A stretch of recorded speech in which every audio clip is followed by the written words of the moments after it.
Bueno, buenas noches.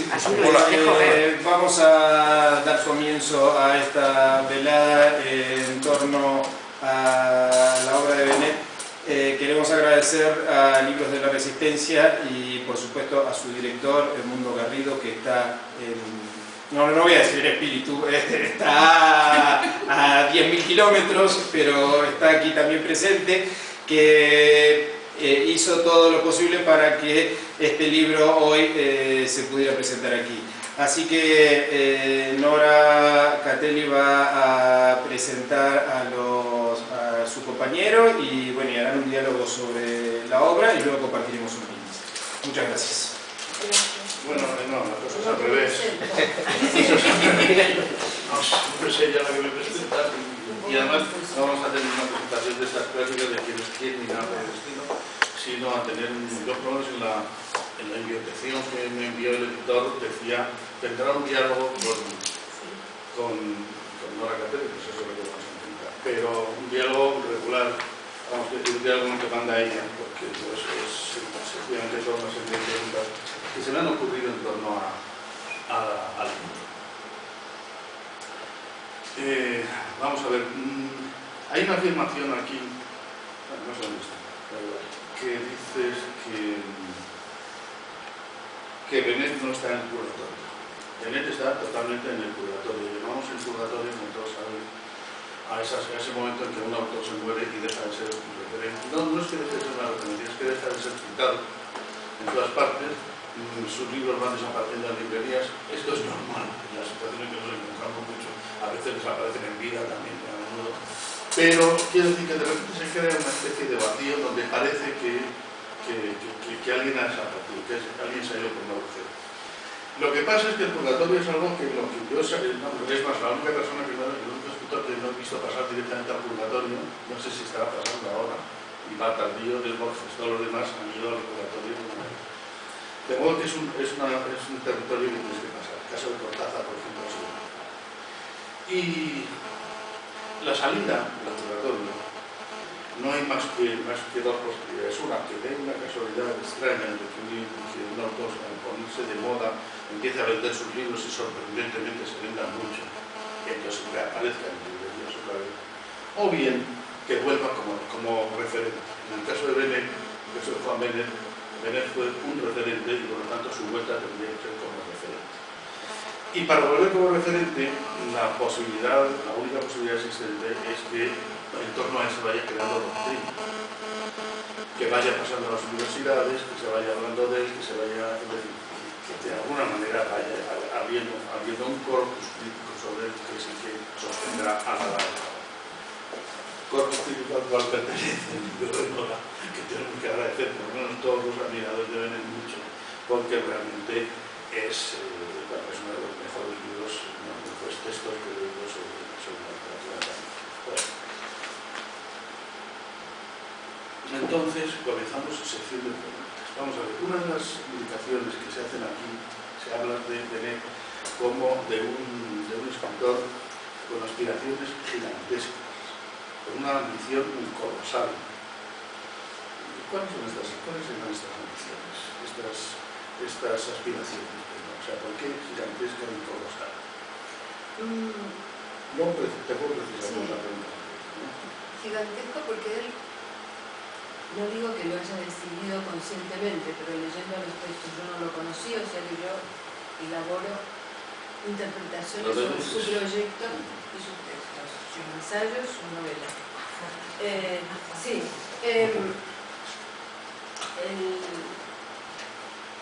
La obsesión de Benet, por lo menos en los ensayos y en las novelas, y sobre todo en los ensayos, es qué pasó con la prosa española, qué pasó con la narrativa española, dónde fue, en la famosa teoría de la entrada en la taberna, ¿no? Más o menos a principios del siglo XIX, la herencia cervantina, que sería un motivo para discutirlo justamente ahora, la herencia cervantina se estalló y lo que le quedó a la península fue el costumbrismo. Y el resto se lo llevaron primero los ingleses, después los franceses, bueno, después el mundo, digamos, y las literaturas. Y él sabe que ese trayecto no se puede hacer otra vez, pero lo que quiere hacer, y a eso me refiero yo con aspiraciones gigantescas, es fundar de nuevo una prosa castellana que ocupe un lugar que esté en consonancia con su tiempo. Y a veces lo logra y a veces no. A veces se adelanta su tiempo, a veces se retrasa, a veces tiene el ideal de los grandes historiadores ingleses, a veces recurre a los cronicones intrincadísimos de la literatura tardía latina, y entonces, para mí eso es colosal. Eso yo no he encontrado ninguno, porque hay ambiciones colosales, para remitirnos nada más que a la narrativa castellana. Cela tenía ambiciones colosales, pero no eran literarias, creo yo. Y hay otros que también las tienen. Solo nombro a Cela porque uno podría hacer un panteón con todos los que odia en este momento y ponerlos ahí, ¿no? Pero solo voy a nombrar a Cela. Me refiero a eso. Y él encuentra un vacío en eso y quiere llenarlo de muchas maneras, infatigablemente. Y a mí me parece que lo hace o intenta hacerlo justamente trabajando sobre lo más difícil, que es sobre una prosa que él considera muerta, como un zombi, la prosa castellana, e intenta hacerla revivir. A eso me refiero con ambiciones colosales. Bueno, vamos a ver. Aquí haces una cita de Carlos Guerra, de la memoria de Carlos Guerra, que leo lo más brevemente posible, porque tienes que ver. Entonces decía Carlos, los motores en suma de la historia literaria operan siempre con absoluta independencia de las invenciones geniales, en los niveles de la buena literatura, pero no de la excepcional. Y uso genial y excepcional, dice Carlos, en términos relativos. Y continúa, las literaturas vivas están hechas de segundas figuras, de obras conformes a las exigencias de un público inteligente, pero no profético, que tienden a hacer esperar algunos años el reconocimiento de los hallazgos insólitos y presuntamente duraderos. Y continúa, más allá de la literatura nacional, esa literatura nacional no tiene excesivo sentido. La buena literatura nacional no es exportable. Más allá de las fronteras solo se encuentran verdaderamente los libros excepcionales o las mediocridades antropológicas. Entiendo que la aspiración de Benet es ser una excepción. Exacto. Es curioso porque cuando yo trataba de buscar entre editores franceses la traducción de los libros de Don Juan, una de las cosas que me decían que no hablaremos de ello es que sí, pero es que nosotros ya tenemos a Próximo. Era una de las razones que me daban para que hubiera una retranca para traducir a Juan Benet. Y sin embargo, efectivamente, Juan Benet, es decir, que nuestra literatura, primero no tenemos una gran literatura regular tampoco. Segundo, aparte de eso, evidentemente esa literatura regular tiene toda la razón Carlos Barral cuando dice que esa no es exportable. Se puede dar la casualidad. Si es una cultura dominante, como por ejemplo la inglesa, norteamericana, pues efectivamente, hay muchas series, muchas escritores de segunda, incluso tercera fila, son traducidos. Martin Amis es en segunda, tercera, pero en el caso de una literatura como la nuestra, pues evidentemente eso no es.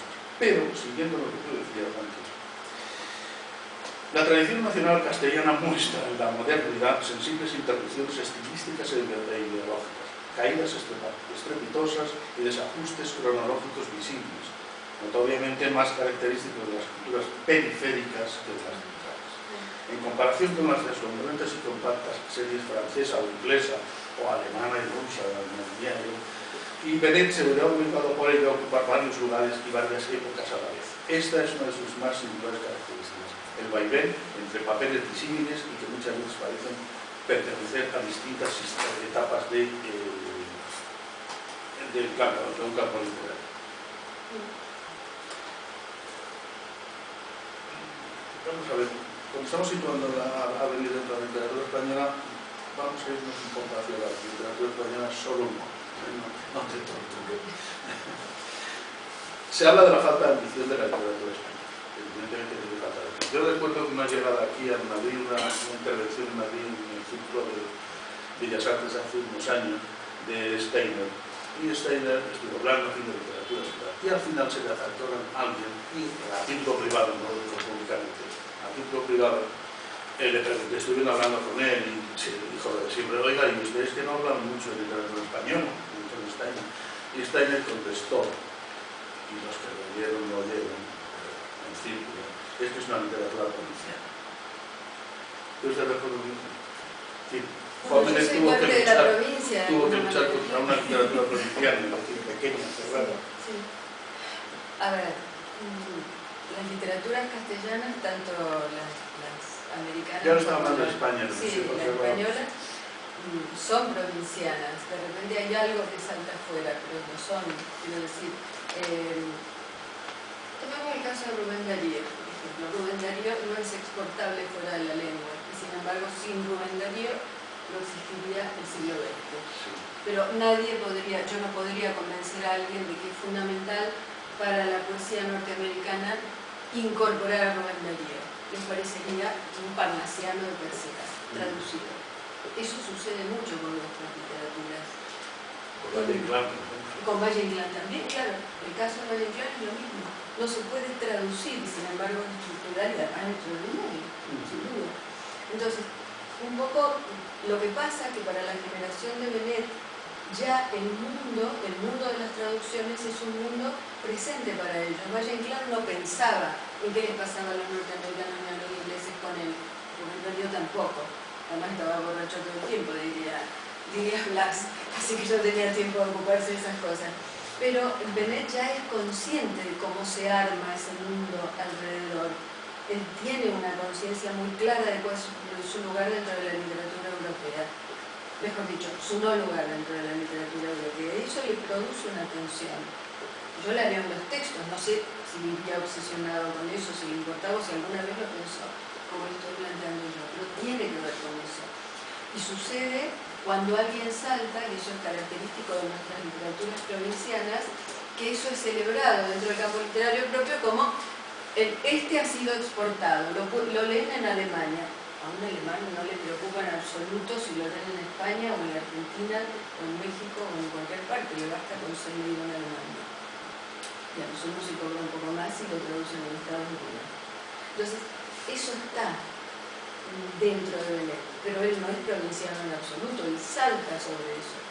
¿Cómo se ha leído ese salto? Es lo que a mí me produce fascinación, porque es un salto totalmente al vacío. Él sabe que esa exigencia existe, pero al mismo tiempo escribe cosas que no tienen modo de acomodo con el resto de lo que se está escribiendo antes de y durante su propia producción. Claro, lo que sucede es que en España, en principio, primero no hay tradición narrativa. Es decir, hay novelas, hay novelistas, perdón, pero no hay novela, en el sentido de que hay novela en Inglaterra. No. Entonces, claro, pues es lógico que se esté trabajando un poco ahí, como que dice, a salto de mata. Es decir, no hay un caldo de cultivo y eso es lo que hace que su esfuerzo sea realmente complicado. Tú afirmas que entonces no tuvo más remedio que ser muchos autores.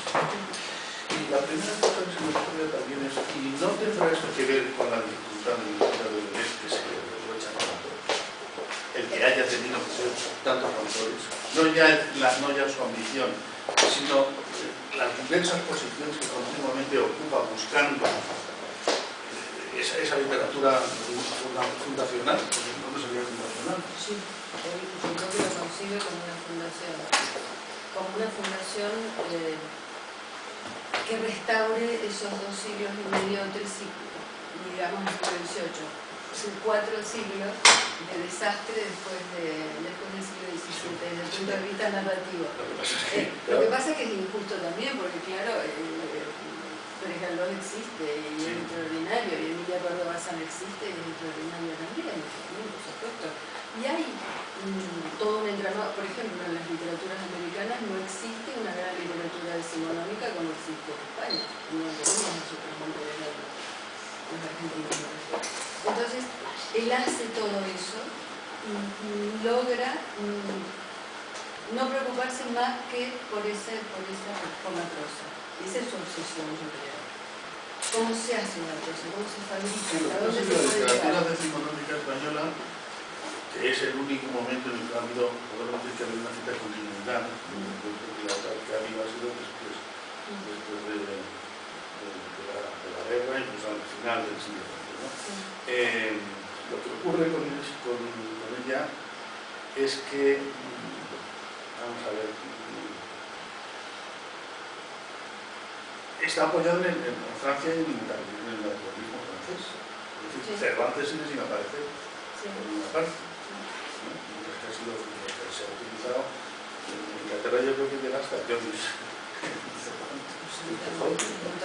y en la literatura rusa también, la inglesa y tal, o sea, quiero decir, entonces, no, supongo que de ahí viene una afirmación tuya que a mí me parecía muy certera, ¿no?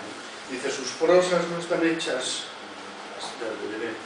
sobre esto de no tener más remedio que muchos autores, sus prosas no están hechas, no son exudaciones de una tradición aceptada y celebrada, sino al contrario, procedimientos trabajosos.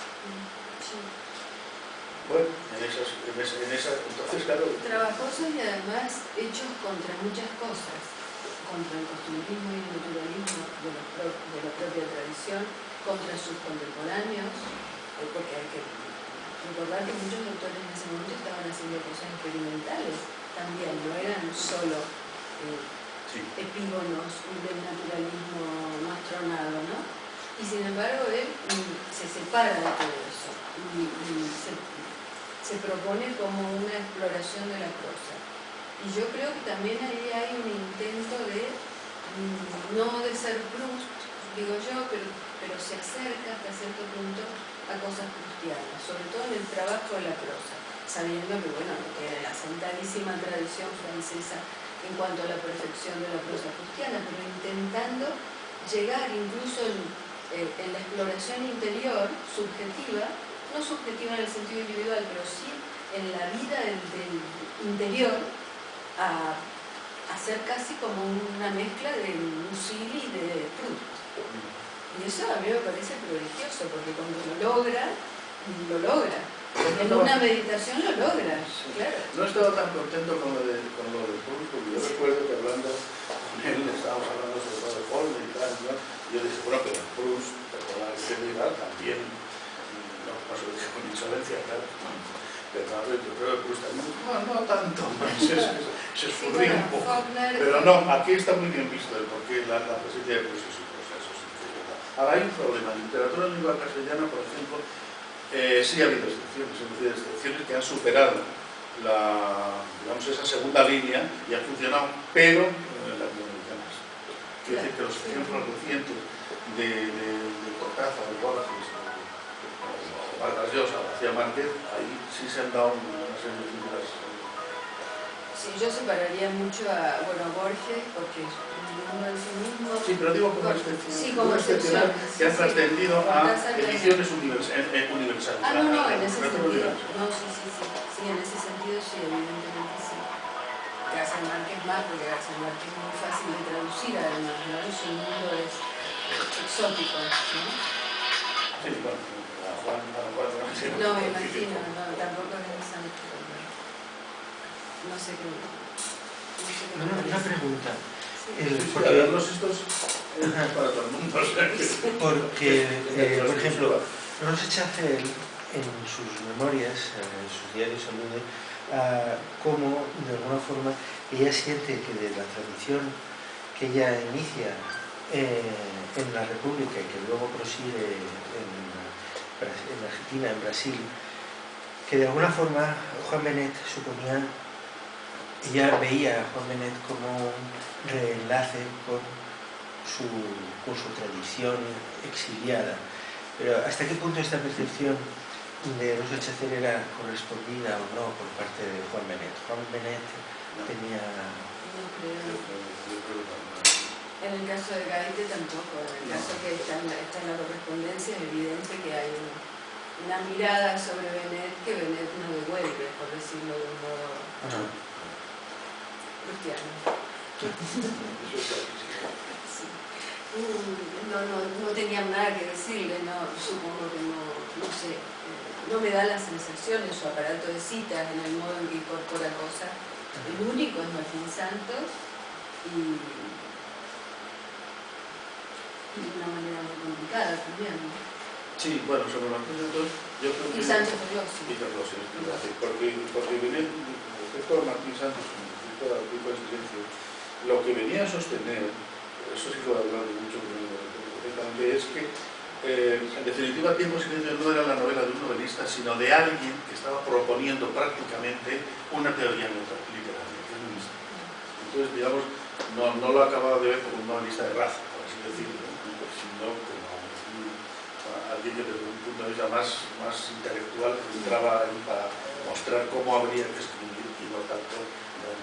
De todas formas, cuando Juan escribe, lo que ocurre es que es verdad que en España se hace en un momento determinado una literatura experimental, pero es una literatura absolutamente apoyada, o bien en gente como Cortázar, o bien en los ingleses, en las vanguardias, y sobre todo en gente como Joyce, ni siquiera Virginia Woolf, ni tal tenido. Es decir, se van por otro lado completamente. Juan intenta hacer algo mucho más potente, que de hecho esa especie de experimentación se diluye pronto.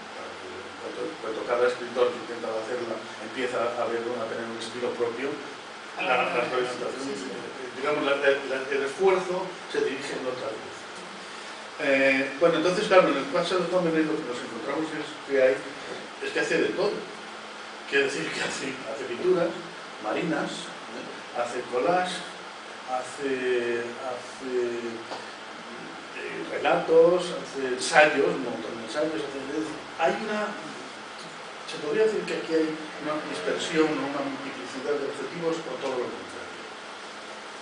Bueno, por la energía... Por un deseo de abarcar y por un exceso quizá una mezcla de deseo de abarcar y exceso de ambición, ¿no? Pero... Bueno, lo que pasa es que él también, bueno, no quiero decir que un narrador, un creador no piense, pero él además tenía una disposición extraordinaria para el pensar, y una especie de curiosidad que supongo yo, bueno, yo lo digo en el libro, que tiene que ver hasta cierto punto con lo autodidacta, desde el punto de vista de la filosofía y de la lingüística, no desde el punto de vista de su educación sistemática como ingeniero. Pero él, Sánchez Ferlosio hace lo mismo, de repente quieren pensar la filosofía del lenguaje del siglo XX. Ferlosio va por un lado, que es a la gramática, y escribe unas cosas complicadísimas y completamente anacrónicas, porque no tienen ninguna relación con la lingüística como disciplina, y en cambio Benet va por otro lado, que es hacer una especie de teología sin Dios, ¿no?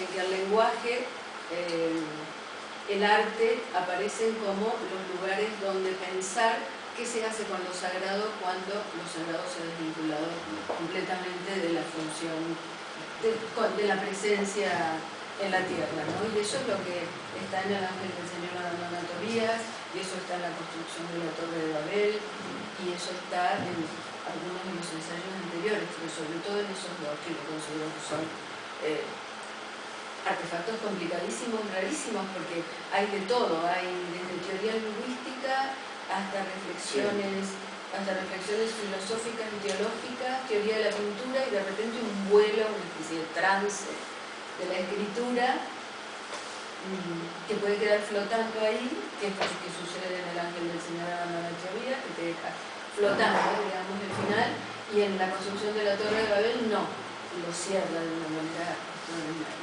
En ese sentido yo creo que había una relación muy estrecha con todas esas artes menores que él practicaba, ¿no? Las marinas, los collages, los dibujos, ¿no? Que eran como apoyaturas para pensar lo visual y después para describirlo. Sí, bueno, entonces vamos a meternos, vamos a dejar la literatura en castellano. Hay una afirmación tuya que creo que me gustaría que la explicases. Dices, el problema literario de Benet es la fijación del tiempo. La resolución del problema es la fijación de la imagen. ¿Te podrías extender? Porque a mí me ha lleno de curiosidad también. Bueno, al ser desde el principio de sus novelas, yo no tomé todas, me interesaba sobre todo Rumorosas Lanzas, porque tiene que ver con la fijación del tiempo en la guerra, pero si uno lee todas sus novelas así en secuencia, es evidente que con los instrumentos que les proveyó no desde el principio, pero casi desde el principio Faulkner, Para él el punto de la novela es cómo fijar el tiempo en el presente de esa escritura, a pesar de que el término escritura no aparece, pero es un término. Ahora, los narradores de los años 60, eso lo hacen de muchas maneras. George, Simon y todos ellos lo hacían de un modo muy parecido al de Benet a través de la descripción. Y por eso, para él la descripción es el centro de la fijación del tiempo. La capacidad de describir es la capacidad de fijar la lectura. Y la única forma de fijación del tiempo que nosotros, digamos, seres sin Dios tenemos es a través del arte. Y el narrador puede fijarla a través del ritmo de las acciones, que a Benet no le interesa en absoluto, pero puede hacerlo también a partir de la descripción. Fija eso. Y lo fijo en los ensayos y lo fija en las novelas. En Herrumbrosas Lanzas lo hace a veces y otras veces no. Tú lo has analizado muy bien en tu análisis de Herrumbrosas Lanzas, cómo utiliza distintos géneros, incluso la novela decimonónica que aparece ahí. Pero en general trabaja sobre imágenes todo el tiempo y fija esas imágenes, y en esa fijación que nos obliga a enlentecer la lectura, nos obliga como críticos y como lectores a ver en la frase el tiempo, que después de todo es, como dijo Machado, la palabra en el tiempo es una literatura, ¿no? Es un arte temporal, no es un arte visual, y él intenta hacer las dos cosas a la vez: el arte de la palabra, que es el arte del tiempo, y el arte de la imagen, que es un arte que por convención queda fijado, y eso solamente se puede hacer con la descripción. Pero una descripción que es visualización. Tanto éfrasis, palabra que no te gusta, porque tiene que ver con la descripción de un objeto cualquiera, sea artístico, imaginado o no. El escudo de Aquiles sería el primero que está en los manuales de retórica, ¿no? El escudo de Aquiles en la Ilíada. Esa es una forma clásica, y la otra forma clásica es la descripción de un objeto inventado, pero que aparece dentro de la ficción como un objeto existente. Un cuadro, un edificio, un barco. La función del paisaje en Benet se da de otra manera, a través de los lenguajes técnicos, ¿no? A través de la geología, todo lo que tiene que ver con la descripción estrictamente geográfica. Y en esto hay una correspondencia con el primer Sánchez Ferlosio, porque en el Jarama, si lo recordamos, hay un epígrafe que está sacado de un manual de geografía que describe el curso del Jarama, ¿no? En ese momento yo supongo que estaban haciendo de un modo muy distinto cosas parecidas, ¿no? Lo cual tiene que ver también con la idea insólita para un narrador europeo de esta manera, de volver a mitificar un territorio atravesado por la historia como es España, ¿no? Volver a hacerlo un territorio mítico. Y eso lo hace también en región, claro, no hemos hablado de región, pero no, porque, bueno, hay un momento que tú también subrayas que guerra y literatura son la misma cosa. Eso lo dice él. Eso lo dice él. Sí. Bueno, tú lo crees, lo aceptas. Yo no mucho. La siguiente pregunta. Estoy pensando, pero no sé qué decir. Pues no sé qué decir, te digo otra cosa. Vamos a ver, hay una referencia, estás hablando de Herrumbrosas Lanzas, y que quieres decir que la guerra es lo permanente y lo difícil es la historia. Sí. Bueno, por ahí poníamos... Bueno, él toma un fragmento de Heráclito, ¿no? Y todos hemos estudiado, bueno, no sé si todos, pero en el colegio cuando estudiábamos elementos de filosofía, que tiene que ver con eso. Polemos, la guerra es movimiento, no hay otra cosa fuera de eso, fuera del enfrentamiento, y está en las raíces de todos los relatos. Y en ese sentido, él toma eso, además por una experiencia evidentemente histórica, que es su propia experiencia, ¿no? La guerra es la experiencia fundamental de la que no se puede salir, y de hecho podríamos decir que él no sale. Él empieza sigue con la guerra, con la guerra civil, la intentan contar de muchas maneras y termina prácticamente con los Rosas Lanza, que es de nuevo asaltar la guerra civil, ¿no? Sí, pero el tipo de guerra civil es lo que hace es relatar la guerra civil, el intento de relatar, sí. es decir, es una crónica militarmente, sí. Es una crónica militar de la guerra civil. Sí. Sin embargo, con las Rosas Lanza lo que ocurre es que esa guerra civil, que no queda, todos la suponemos, pero no queda decididamente explicada como estoy hablando de la guerra civil española, sino de la guerra civil española, lo que hace es focalizar en una sección muy pequeña, sí. Casi hacer una especie de versión familiar de la guerra civil. Esa focalización es muy curiosa porque ahí, sin embargo, se surge, ahí la descripción es muy importante, es verdad que es muy técnica, pero también es más que técnica, ¿no? Sí. Ahí está, son los movimientos y son los hombres los que están ahí. Es el territorio y son los hombres que están sobre él, en definitiva. Pero esta reducción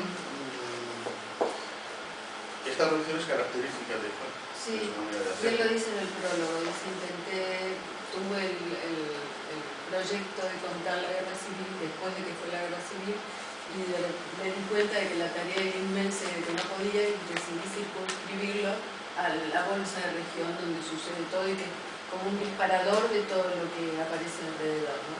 Pero lo que desaparece también es el conflicto político. Bueno, completamente, eso sí. Pero ahí hay una referencia tuya muy interesante, que es cuando tomas un texto que cuenta que a su padre lo mataron los escribes en la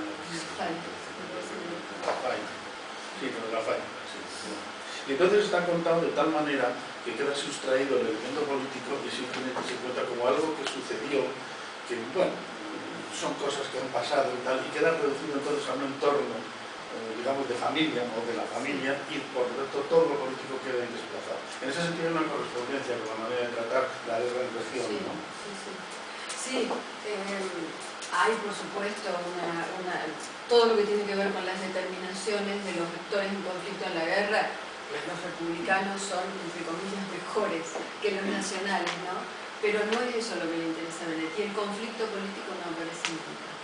Tampoco aparece en que fue la guerra civil, salvo que uno no tiene más remedio que decir algo al respecto, sí, ¿no? Pero pero bueno, sí. Supongo que eso tiene que ver, pero eso yo solamente lo menciono, tiene que ver con que para él,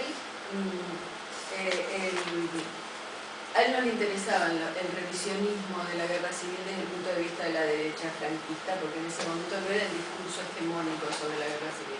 El discurso hegemónico sobre la guerra civil en ese momento era el discurso de izquierda. Y él no participaba de las articulaciones del discurso de las izquierdas en ese momento sobre la guerra civil. Entonces, la sensación que da leyéndolo es que decide, por eso yo digo que lo político queda en la cima, abajo de todo y no sale de ahí. Y él elige ese otro ámbito, ¿no? Como una forma de desprenderse de la retórica de los historiadores y de la historia de la izquierda, porque la derecha no la considera ni siquiera como un discurso inteligible, ¿no? Irrespetable, no es su problema, no es su enemigo, su discusión es con la izquierda. Claro, lo que pasa es que entonces lo que a él le ayuda enormemente a poder hacer a poder dar esta visión de la guerra en las Rosas Lanzas es esta idea, que tú también señalas aquí, de que en una guerra, en la guerra moderna el jefe se va difuminando como referente, ¿no? Es decir, exactamente esto es, la guerra moderna pasó de la focalización en el héroe a la reconstrucción de cómo la perciben los actores o testigos inconscientes. Sí. Entonces a partir de ahí es donde se apoya para focalizar en región. Hay una, digamos, decía, una debilidad creciente de la percepción unitaria del combate. Bueno, entonces, aquí se señalan tres formas de narrar la guerra. Una, la clásica, la aventura, la que mantiene, la que sustenta la guerra permanente, que es, por ejemplo, o pones tú como ejemplo, Rosés, si es de lo ¿no? Sí. Otra, que se pertenece a esta indicación, a esta manera moderna de ver la guerra, que es lo que tú llamas el estupor y el absurdo, que engloba a los testigos, a los combatientes suficientes. Y ahí, no están los jefes. Y ahí lo que sí, además hay una invitación que me parece muy acertada y que no lo había oído aquí hasta el momento, no había leído ninguna razón, y tampoco sé tan culto como ¿no? Que es la referencia a Selim. Sí. Porque realmente el personaje de Selim es el ejemplo fantástico, ¿no? De lo que es, casi es un pícaro realmente. Sí. Pero sin embargo ahí sí estamos en el estuporio absurdo, realmente dado por un testigo. Y de hecho Selim lo lleva casi a El viaje al fin de la noche, que es una novela prácticamente picaresca, hay de todo en la novela, pero en la parte que pasa en la Primera Guerra, en las trincheras, la víctima es un caballo. La víctima es un caballo desollado por el transporte, ¿no? Y entonces casi no hay... la guerra es vista desde los animales que la sufren directamente, ¿no? Y eso es algo que después desarrolla toda la novela del siglo XX de una manera cada vez más clara, ¿no? Entonces, el juego de los jefes en la guerra se va a la literatura de masas, ¿no? Pero no aparece como un problema en la gran literatura. Bueno, el que entra en la literatura de guerra, esta moderna, ¿no? Que pertenecería al estuporio y al absurdo, pues, bueno, los ejemplos claros que están ahí son la Cartuja de Parma, sí. Esa manera distinta de ver la guerra. Pero de las tres formas, de las tres corrientes de la guerra, hay una tercera que todas juntas, y es la mera figuración, la mera figuración del escritor, utilizando a Bernanos. Sí. Bernanos es hombre de derecha, es hombre que en principio está de acuerdo con su actitud y tal, con el bando de los vencedores, o siente más simpatía, más cercanía con ellos, y sin embargo lo que ve no puede evitar. En Mallorca, sí, en los grandes cementerios bajo la luna.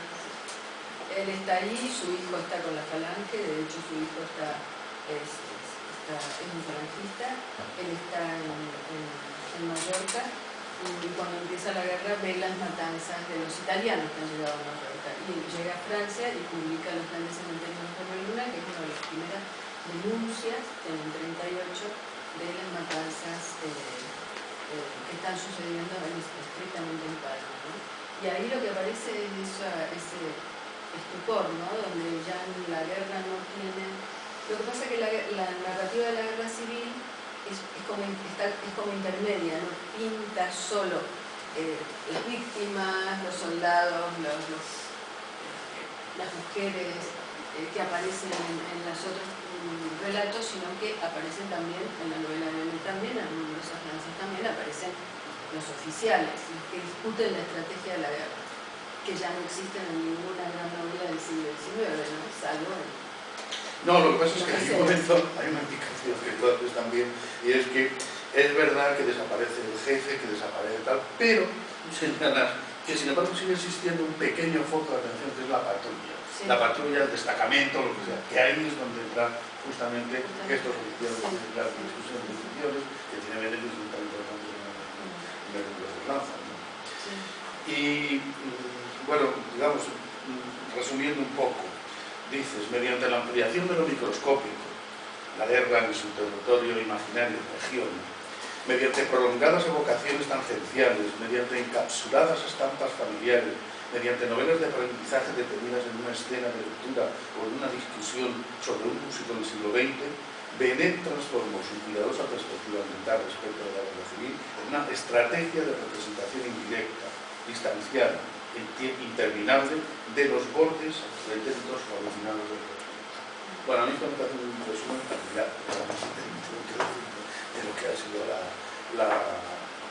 narrativa de Benet, centrada sobre todo en la verdad. Pero hay un momento en que tienes un ejemplo, utilizas un ejemplo estupendo, que es próximo. Bueno, tú utilizas la batalla de Farsalia para hablar. Yo me estuve acordando, sin embargo, continuamente de la ruta de Flandes. Sí, lo que pasa es que, vamos a ver, Claude Simon, él escribe, les pasó a todas las personas más o menos metidas dentro del globo, ¿no? Y Simon no era exactamente un Rodríguez, ni una Rivas, ni nada así, ¿no? Digamos que la teoría, la forma de escribir de Claude Simon se de alguna manera así muy vulgar, se podría resumirse como nuestra percepción de la realidad es fragmentaria, por lo tanto, la representación de la realidad por medio de la novela ha de ser igualmente fragmentaria. ¿No? En esto ya, en cambio, no se acercaría a Benet. No, para nada. Pero a mí me interesaba la batalla. Entonces, lo que sí me gustaría, bueno, digo, que voy a hacer esta salvedad, pues me gustaría que hablases un poco de la relación, de esta relación que tú has visto, que existe, vamos, claramente, entre los la personalidad de... Porque la batalla de Farsalia es una batalla que cuenta farsescamente un episodio de la guerra en la Tracia Menor del ejército de una de las legiones de Julio César contra Pompeyo, una de las grandes batallas clásicas del Imperio Romano. Y ahí, en realidad yo empecé por el final con esto, porque lo que me apareció es que la misma frase que usaba Claude Simon, imago trépidas de la patria, imagen de la patria temblorosa, aparecía como frase final en el Rumorosas Lanzas. ¿Cómo llegó ahí? ¿De dónde la sacó Benet? No, la sacó de Claude Simon, desde luego. Buscando en la red, debo confesarlo, yo encontré que esa frase era una frase que había usado en una pastoral Pío XII después del final de la guerra, en una de las primeras cartas que le dirige a Franco. Y es probable que los niños en los colegios de los años 40 y pico, 50, ya en España, leyesen ese latinazgo en la pastoral de Pío XII dirigida a Franco. Y es posible que Benet la sacara de él, yo no tengo ni idea, pero lo que me pareció impresionante es que tanto en la batalla de Farsalia como en las Rumorosas Lanzas, por diversos motivos, en el caso de la batalla de Farsalia, porque uno de los personajes traduce pedazos de Julio César, y en Benet, no sé por qué, ese verso llegara de la misma manera. Y por eso me pareció que ahí había una correspondencia casi mágica, si tú quieres, extraña, por el cual ese latinazgo, que ahora aparece en todas partes, para que lo citara Pío XII, que evidentemente era muy conocida, cerraba Benet. Con lo cual me parecía, pero esto no lo voy a saber nunca, que quizá esa frase latina le había llegado de algún recuerdo de su propio colegio, de las seguramente pastorales de Pío XII que les hacían leer en el colegio o incluso en la universidad, incluso aunque él no lo supiera, pero evidentemente los leía.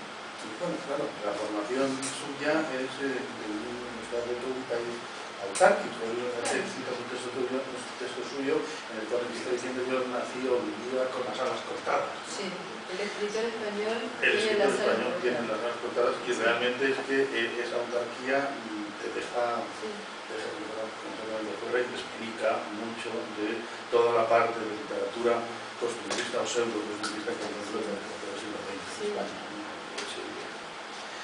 Bueno, no estoy terminando para tampoco ponernos demasiado. Hay un momento en que y luego dejamos al interés del público el interrogatorio. Hay un interés en que señalas dentro de esto, dentro del mundo de la guerra, dentro de esa focalización concretamente en región, dentro de esta manera de tomar secciones laterales para conseguir el centro de las cosas. Tú, de tu querido Roland Barthes, hay un momento en que la aplicas esta distinción entre studium y puntum, ¿no? Siendo studium, resulta estrictamente es lo cultural, el posa de la historia, y el puntum, en cambio, es algo que surge de la escena, como una flecha que viene a clavarse en el lector. En esta especie de escena dialéctica está la escritura de Juan clarísimamente. Sí, yo creo que sí. Incluso yo creo que es... Ponía el ejemplo de Damiano Marcelino con Tácito. Sí, claro, que eran cosas que a él le gustaban mucho. Yo transité mucho con Damiano Marcelino, ¿eh? Que es duro, muy duro, pero el puntum tiene que ver con algo que está en el texto, incluso en un texto clásico puede estar, que no se ha leído y que de repente se activa. te activa y te hiere. Y ese es el efecto de lectura, y supongo que es el efecto de la crítica. Y Benet es capaz, por esa prosa pastosa que tiene, que aparentemente te ofrece resistencia, de repente en esa prosa aparece esa visión, esa iluminación, esa epifanía, se podría llamar de muchísimas maneras, que desbarata todo lo anterior. Leerlo a Benet puede ser una cosa que está entre el tedio y la iluminación, ¿no? Y no hay que despreciar ninguna de las dos cosas, porque de ese tedio, de esa especie de caída de la atención, surge después lo otro, ¿no? Y eso es lo que a mí me fascinó siempre de Benet y me sigue fascinando. Bueno, todos hemos sufrido en Saúl ante Samuel. Bueno, claro. Lo suyo. Claro, sí, buscando sí, ese punto. Sí, buscando el punto, ¿no? Y si no sucede, ¿qué pasa? Pero también puede no suceder, quiero decir, ¿no? El aburrimiento también es una forma de atención, ¿no? Creo. Sí, sin embargo, en la admiración de Tácito también está otra cosa, que es, no solamente es el relato histórico, sino que, en cierto modo, casi habría que pensar que Tácito es como el primer novelista, en el sentido de que es el primero que cuenta la historia dando opinión personal. Sí. O sea, no cuenta como Jenofonte, ¿no? No, sí. Y por ese lado también se explicaría mucho de la manera de ser, digamos, de hacer crónica de Juan Benet. Sí. Pero crónica que se le dispara de repente, ¿no? Sí. Cree que va a ser Plutarco, vidas paralelas, o que va a ser Tácito, y de repente llega a una especie de Senegal, donde está Amiano Marcelino, y ahí todo el mundo cae en esa especie de barro enloquecido de la prosa, que a mí me encanta, claro. Yo no intento convencer a nadie de que lea Benet todos los días de su vida, pero creo que debería hacerse. Sobre todo por el bien de la literatura española. Esto es mi última pregunta. Hay un último comentario. Una de las pasiones de él era, bueno, ya que estamos hablando de tener una actitud fundacional, de la búsqueda del castellano, de ese apoyarse muchas veces en lo alcanzante para en cambio tirar hacia adelante. Bueno, la admiración máxima que yo recuerdo de Juan Benet por la prosa castellana es el libro de José de Sigüenza, La concepción de la orden rebelde, que realmente es un castellano portentoso. Yo no sé si es un libro de su admiración por él tendría que ver, pienso, mucho con el impulso que él se da realmente para tener esa ambición de volver a fundar, ¿no? Sí, yo creo que sí, él lo hace.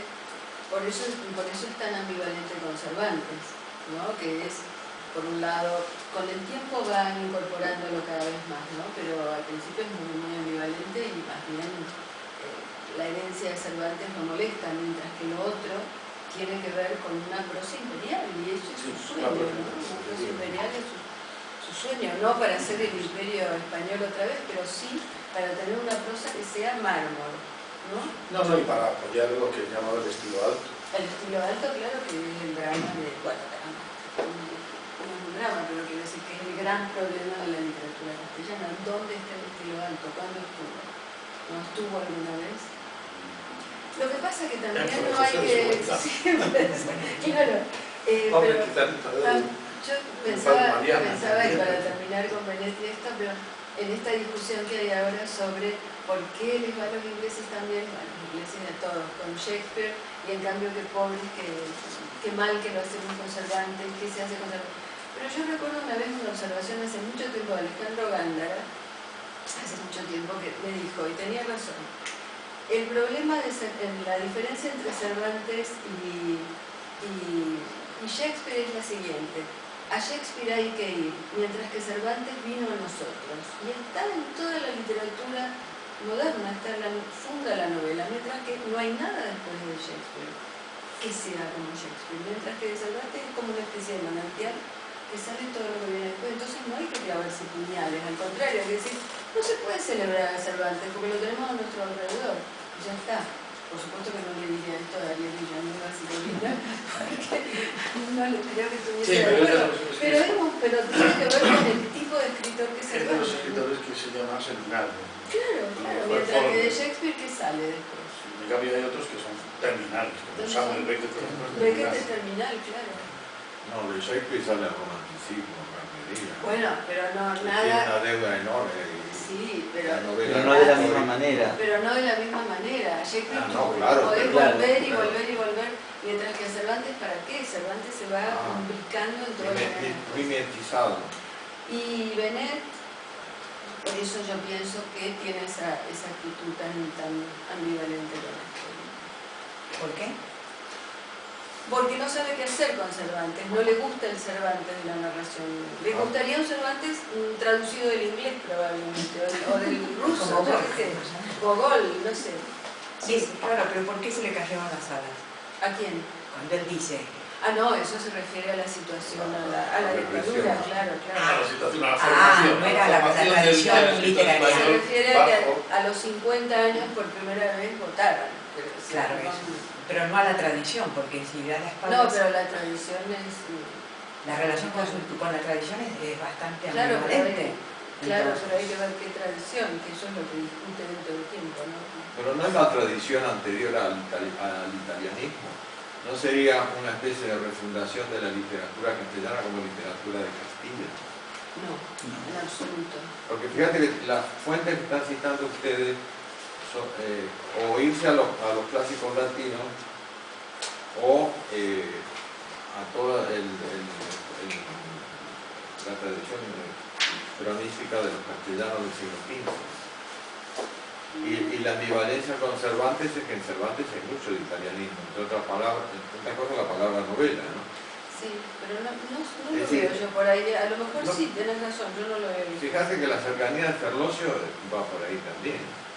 Pero, Es decir, perdón, es Castilla antes del descubrimiento de América y antes de la llegada de Boscán y el descubrimiento de América Garcilaso. no es algo que lo haga feliz a Benet, eso es de luego, pero... Porque es la que la entrada, voy a decir una grosería, la entrada de España en el mercado mundial. La globalización es un invento hispano-portugués de Colón y bajo la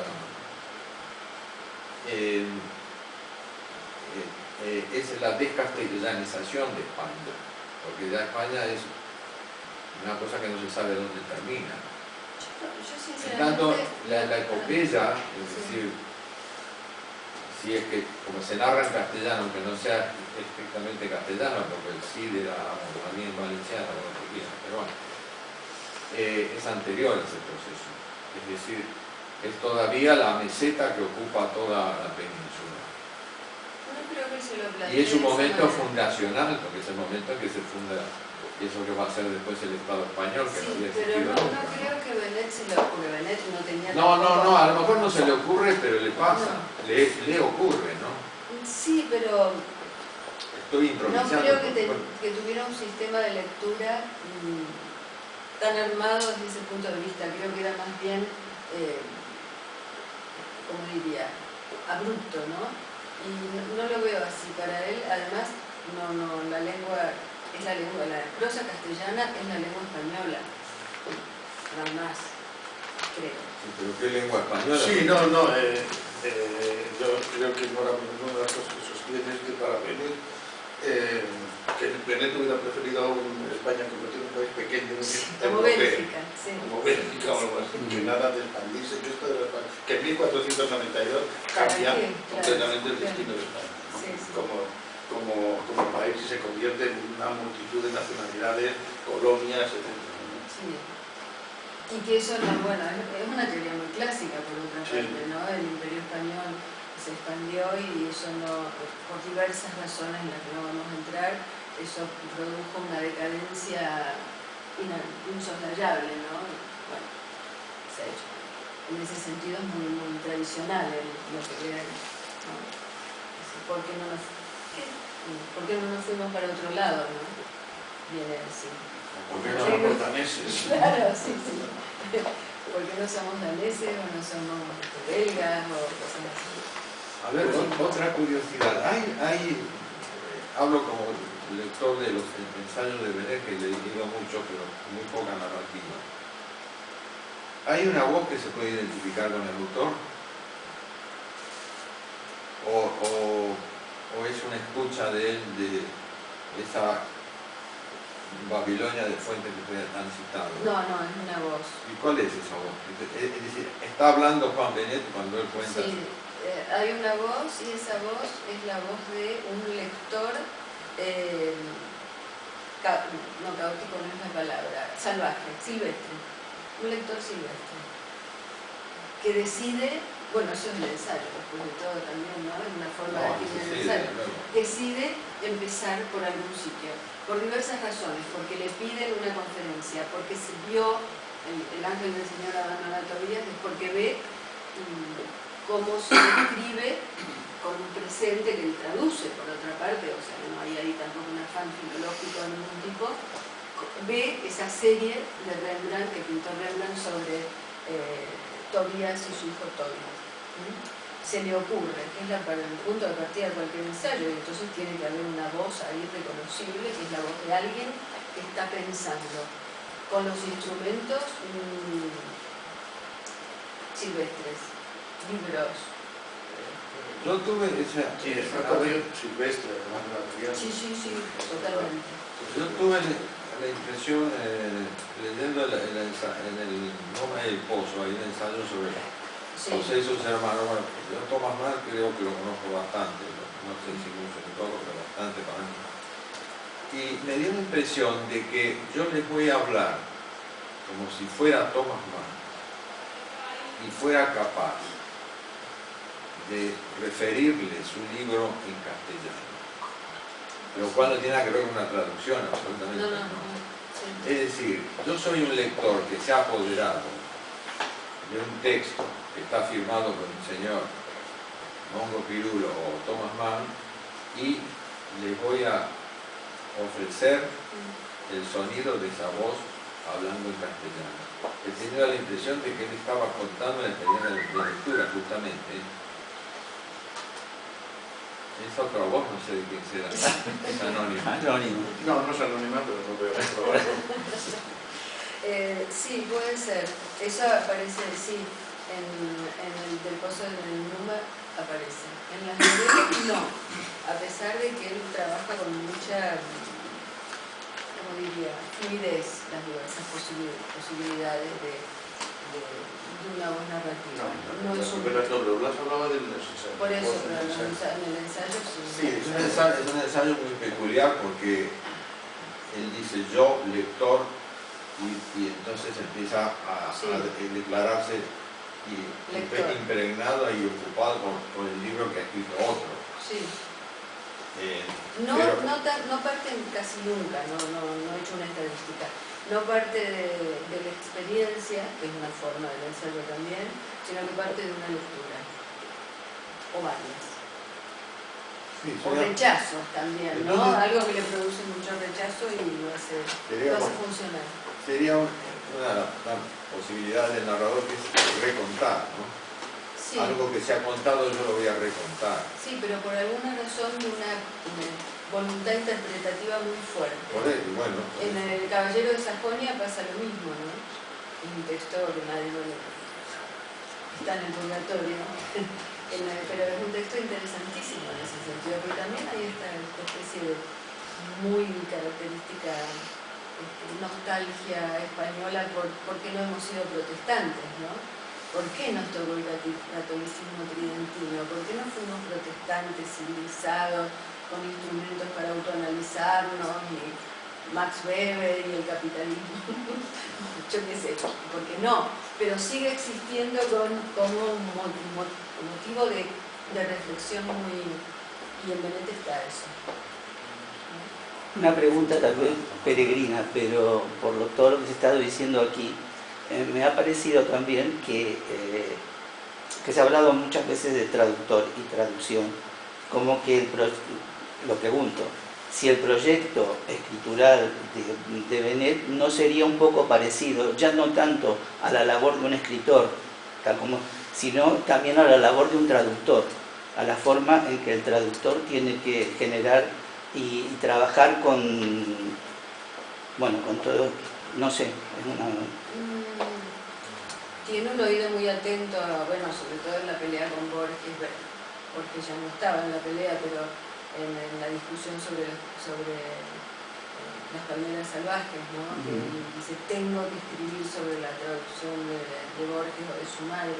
Sí, No eso se es lo sabe. que decir, que Sí, probablemente de su madre. Y es muy consciente de eso.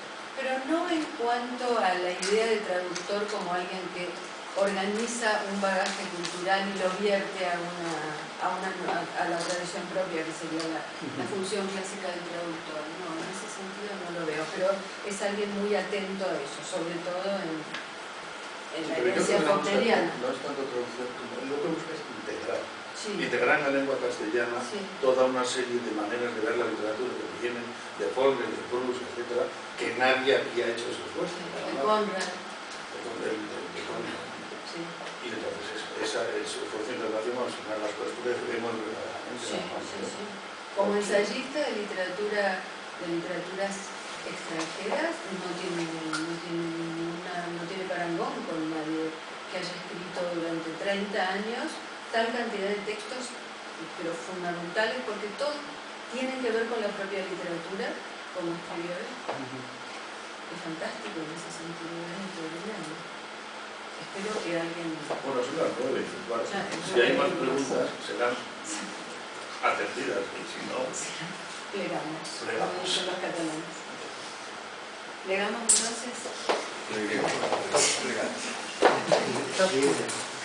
El pliegue,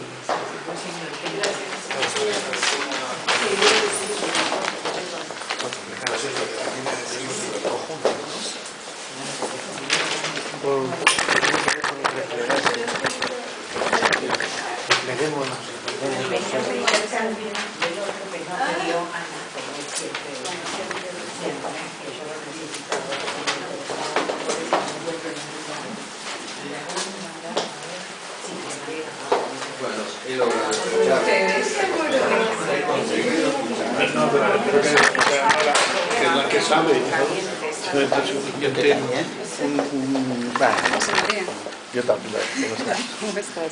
Últimamente, de vez en cuando recibo estos avisos de que estás haciendo cosas poéticas entusiastamente insospechadas con Juan Carlos, y como siempre estoy dando clases y no puedo ir nunca, pues que sepas que no voy solamente por eso. Me despido. Bueno, preciosa. Hasta muy pronto. Me alegro mucho. Es que paso hasta nada, un mes y medio.